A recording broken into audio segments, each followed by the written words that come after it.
అంతరిక్ష యాత్ర చేపట్టే వ్యోమగాముల జీతభత్యాల గురించి తెలిసినప్పటికీ సుదీర్ఘకాలం ఐఎస్ఎస్లో ఉండిపోయినందుకు సునీత విలియమ్స్, బుచ్ విల్మోర్లకు నాసా ఏమైనా అదనంగా చెల్లిస్తుందా అనేది ఆసక్తిగా మారింది.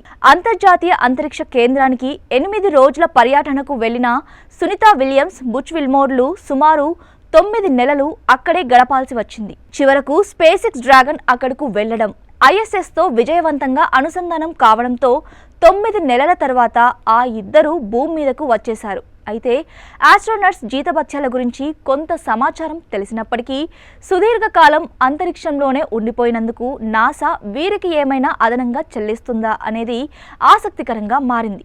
అయితే అంతరిక్షంలో నిర్దేశిత సమయం కన్నా ఎక్కువ కాలం పనిచేసిన ఈ వ్యోమగాములకు అదనంగా ఎలాంటి చెల్లింపులు ఉండవని నాసా విశ్రాంత వ్యోమగామి క్యాడీ కోలమన్ చెప్తున్నారు.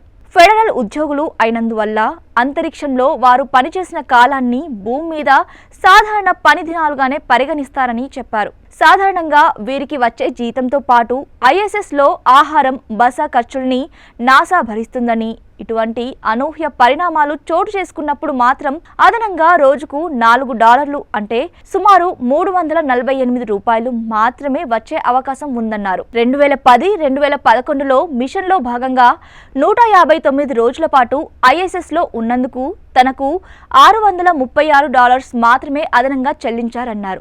ఈ లెక్కన సునీత విలియమ్స్, బుచ్ విల్మోర్లకు 9 నెలలకు గాను దాదాపు $1,100 మాత్రమే, అంటే సుమారు ₹1,00,000 మాత్రమే అదనంగా పొందే అవకాశం ఉందని తెలుస్తోంది.